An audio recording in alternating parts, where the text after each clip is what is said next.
Angie Jones is a mother of 4 who lives on a hobby farm on Woiwurrung land just outside Melbourne. She is best known as one of the organisers of the notorious Let Women Speak rally and was defamed alongside Moira Deeming. Angie is currently working as a peer support coordinator for a domestic violence program. This hasn't been without its challenges, as the sector has been crippled by poorly channelled funding and the stealthy removal of single-sex services. This is what she wants to talk to us about today. So, welcome, Angie Jones. The floor is yours. Thank you, Janet. Hi, everybody. Yeah, what a great bunch of speakers. It's a hard act to follow. I want to talk to you about a project that I've been involved with for the last few years. To some of you, particularly older feminists who've been, around since the, 60s, 70s, 80s and before, it's going to seem like I'm trying to talk to you about reinventing the wheel. But if you could bear with me, I'll get to why it's important at the end of what I have to say. I've been quite disillusioned with the dog making a noise, sorry, with the domestic violence sector in Australia for a long time, because I've, been on the fringe of the feminist movement for a long time. But, particularly for myself, I separated from my ex-partner with 4 children. Had 3 under 5 and a teenager, and it was either become homeless and have legal support to navigate the process of separation, or retain my family home and have no support.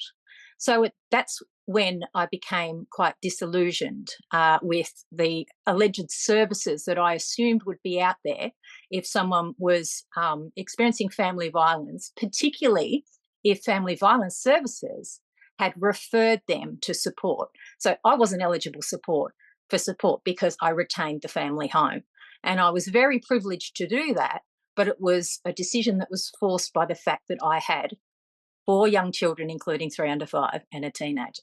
So anyway, as my children got older, I'd had a bit of a respite from feminism, raising kids, and sort of stumbled back onto the internet around 2016-17, just as word that self-ID was coming in to Victoria. Of course, as a survivor of family violence, as a survivor of other unpleasantries at the hand of men, this absolutely enraged and disgusted me, and I thought there is not a hope in hell that self-ID will ever happen in my city. Well, I was incredibly wrong.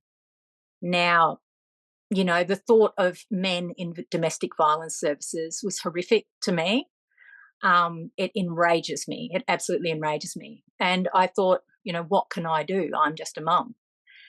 So I decided to speak out in my own name on Twitter, which I hadn't had much to do with. I didn't understand how it worked. And I decided to create a Twitter account to talk about the impact of self-ID on female-only spaces. And, I began to get lots of followers, and that was way before I got involved with Let Women Speak and all those other things. Now, the COVID pandemic was really stressful for a lot of people, but it also meant an escalation in family violence, particularly in my state.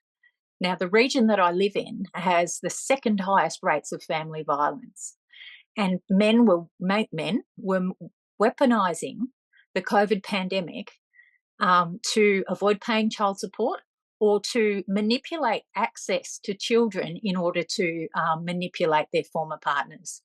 I'd had a respite from family violence for 10 years, and when COVID hit, it came back again. I felt very alone. I mean, if everyone felt alone during COVID, particularly in our state, we were the most locked down state in the world. And I with all this time at home, I thought, what can I do? What can I do to make it easier for women like me who are alone, who are experiencing family violence? And a friend and I, who was also a single mum, said that when the pandemic's over, we're going to start a group, a peer support group. I have a bit of a counselling background, and she's a qualified social worker. You don't need any qualifications to do what we did. So we decided to hold weekly meetings at a local neighbourhood house, and we created a Facebook page, and you had to go through screening to be admitted to the Facebook page. You had to be local, you had to be a woman, blah, blah, blah. And we screened quite a few women, and then we started holding these weekly meetings where women would just come along, talk about their week, and then, go around the table, talk about their week, and then afterwards we'd have a cup of tea and a piece of cake. And it was a very simple thing to do, but the impact was far reaching. There was connection between women who had felt alone and isolated. And the thing that people don't understand about family violence is that it is isolating even within your community. Quite often you can't even talk to your best friend about what's happening. So, it was really profound to come out of COVID and still have some of these restrictions, but to actually meet in person at a distance of 2 meters and get together and talk about what we were going through. And it really reiterated to me the importance of female-only spaces. Now, we were doing this, at our own cost, giving up our time, putting a lot of effort into it. And I thought, it sucks that we're not getting reimbursed. And a few people, including local politicians and the police, who I love to go and shout at about family violence, and people like that, suggested we apply for local government grants. So I looked into it, and we would definitely be eligible, even though we weren't a not-for-profit.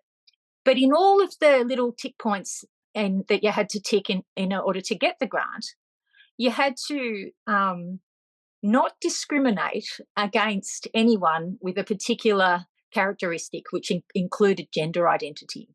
And that to me was a catch. I thought, if we tick the box and we get the money and a man comes to our service and we exclude him, even though our service is exclusively for women and for mothers, then we will be in trouble, and we could potentially be asked to give the money back that we'd already spent. Now, that gave us a bit of a headache, and we thought, what are we going to do? So I actually took a leaf out of the Trans Activist book, because I noticed that they were all starting up these little not-for-profits, and then they were accessing different kinds of grants, and they were accessing different kind of funding. And I thought, what if we turn our service into a not-for-profit? That'll make us a little bit more eligible, give us a bit more credibility and a bit of a stronger foundation.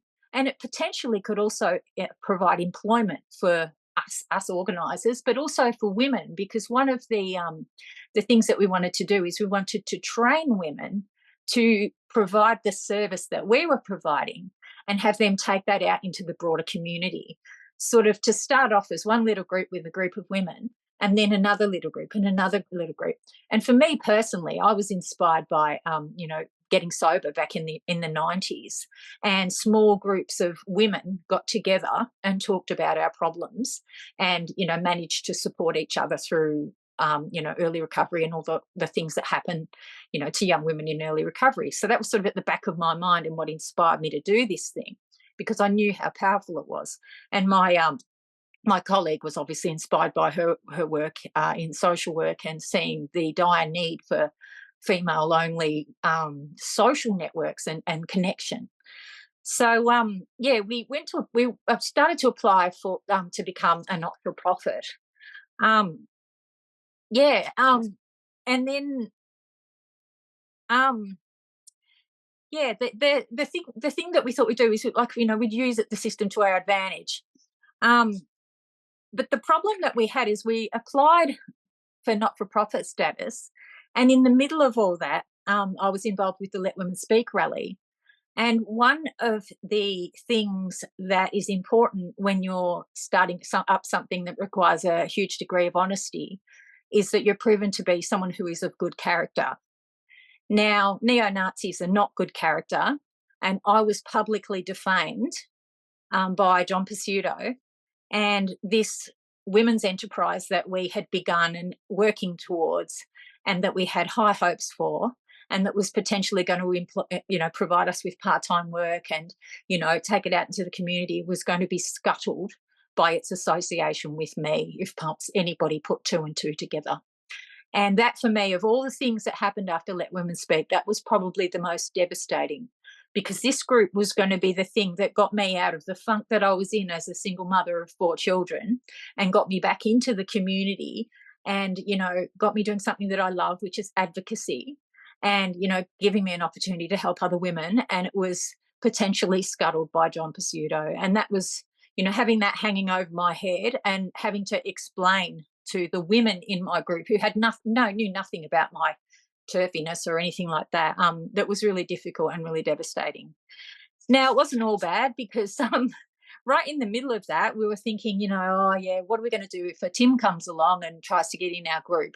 And I said to my colleague that we would fight. We would go to any tribunal or whatever, and that we would fight. So we weren't so much worried about the financial side as far as applying for grants and things like that. We were more concerned that a spiteful trans rights activist would try and get us for, excluding him like Tickle did to Sal Grover, or like, people do all the time. And, so in the middle of all that, we were sort of a bit confused. And I mentioned to my colleague that wouldn't it be great if we had like an op shop so we didn't have to apply for grants, because we both love op shop shopping, and we thought, oh, that'd be so cool. And it was just sort of threw it out there that in the future, rather than applying for all these silly grants and having the risk that we would lose our funding at any time because of trans rights extremists, it'd be great to have a source of income. As it happened, I was going past my local op shop, and I went and saw this, we're closing down, a sign up, and I said to them, oh, I wish I'd known, because, my colleague and I, this women's group, because I tell everyone about the women's group that we run, we talked about having it not for profit and having it funded by an op shop. Anyway, the guy who was running the op shop said, I remember you talking to me about this. How about you just have this shop? And I said, excuse me. I mean, I was probably in my pajamas on the back from the school run. And he said, I really believe in what you're doing for local women, and I'm willing to donate all the stock and fittings to you girls, and all you need to do is start paying the bills. And my jaw basically fell on the floor, and I thought, my goodness, we're going to have to do this. Now, we didn't have 2 cents to rub together at the time, but we just quickly decided that this was too good an opportunity. And we were just so grateful that we'd built up such goodwill in the community between COVID and this time last year that we had this opportunity. Now, we wouldn't need to do that. We wouldn't need to have an op shop. We could always still keep applying for grants, but, this was just a blessing. So we took it on. We took over the business, cleaned it up, whatever, and 12 months later, business is booming. We've employed 3 women. We've given volunteer opportunities to a bunch of other women that won't accept payment. They just love being part of our group. And importantly, I can't talk about our name or anything like that, but we've created like a brand within our community that's allowed us to go and advocate like to other women's groups and to domestic violence services and to the police and with other interested parties. And we can go around and advocate to them about the need for female-only services, and particularly services for mothers. Something that a lot of people don't know is that the sector hasn't just been infected by trans-identifying men, but in this process through DEI of desexing all of these organisations, now if a woman becomes homeless or experiences family violence, she's sent into usually a hotel situation or a hostel situation that is mixed sex. Just like they took away female-only hospital wards, they've taken away female-only crisis services as well. So it's not just the very small risk of a trans-identified man coming along. It's the fact that the person in the next room to you is very likely to be, a man who's just out of prison, or someone prostituting themselves, or someone with addiction issues that is homeless. And it is a hostile place for women. Women are choosing to live in their cars with their children rather than access domestic violence services because the services are full of men. They also don't provide female-only staff. So now you can go to a women's hostel thinking that it is just for women, and the counsellors or the service staff who, cook and clean or whatever, could also be men. So there really are no longer any female-only spaces in any of the major domestic violence services in my state. It's quite horrific. So what we did is we basically became, same in New South Wales. We basically decided to be the change that we sought.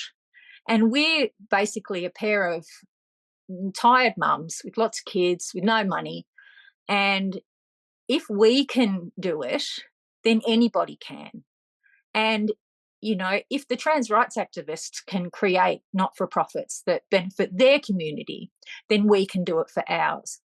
But I wouldn't have been able to do this had I not been 55 years old and had grown up being aware of women's services, which at the time, like in the 70s and 80s, were mostly run by lesbian separatists with the help of women from the church, ironically. So if I hadn't had that example from years ago of how to start a women's service and a not-for-profit, we never would have had the idea to do it for ourselves. And all these women who've benefited from it in our community would have never benefited from it. So, it's been a very tumultuous couple of years for me. I've lost a lot of friends and I've made new friends, and, it's been quite difficult. But the fact that we've managed to start a grassroots women's service out of nothing brings me immense pride and satisfaction. And, and I urge women who want to see a change to go back and reinvent the wheel and have a think about starting your own service, because you don't need a lot of skill. You just need, I think, a passion to want to help women. And I think everybody here has that. So, that's all I've got to say. Thank you. Thank you so much, Angie. I feel like I'm watching history being made.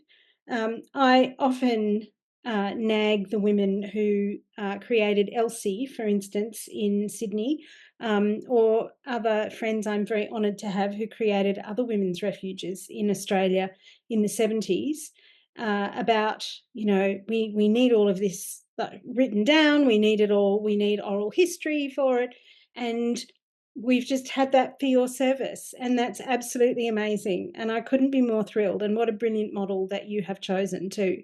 So basically a social enterprise and women's service. The number of hearts flooding the screen is overwhelming. So many women sending you little reacts. So thank you so much.